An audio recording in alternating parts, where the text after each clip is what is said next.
Now, the US Senate has passed legislation to tackle the rise in violence and discrimination against Asian Americans. 94 senators backed the proposals. Only one Republican, Josh Hawley, voted against. Attacks on Asian Americans increased during the COVID-19 pandemic. The measures will now be put before the House of Representatives. Here's Senate Majority Leader Chuck Schumer. Passing this bill will send a message to the country that should be all too obvious by now.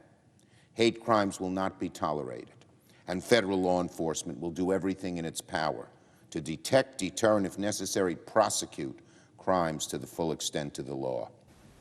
Our North America correspondent David Willis has more.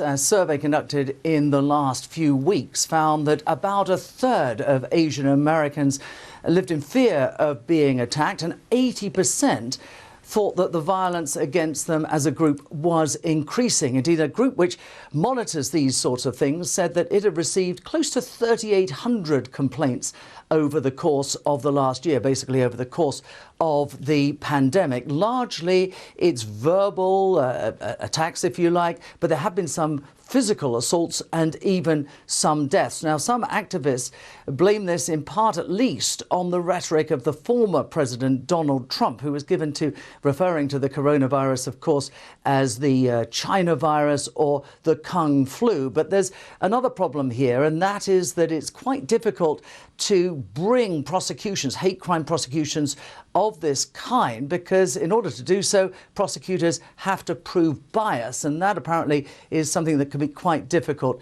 to prove. So the hope is that this legislation will make that easier. It will set up a platform for people to report cases of hate crimes, and it will also designate a single individual at the US Justice Department whose sole concern will be to look into reports of hate crimes against Asian Americans. The fear of the Asian American community is that this sort of bigotry and this sort of discrimination will be a legacy either of the former president or of the coronavirus pandemic itself. It's a rare example of bipartisanship, this bill, in a deeply divided Congress. We heard Chuck Schumer say there that it sends a signal that such hate crimes will not be tolerated in this country, and the legislation will now go to the House of Representatives, which is expected to approve it, and thence to the president to be signed.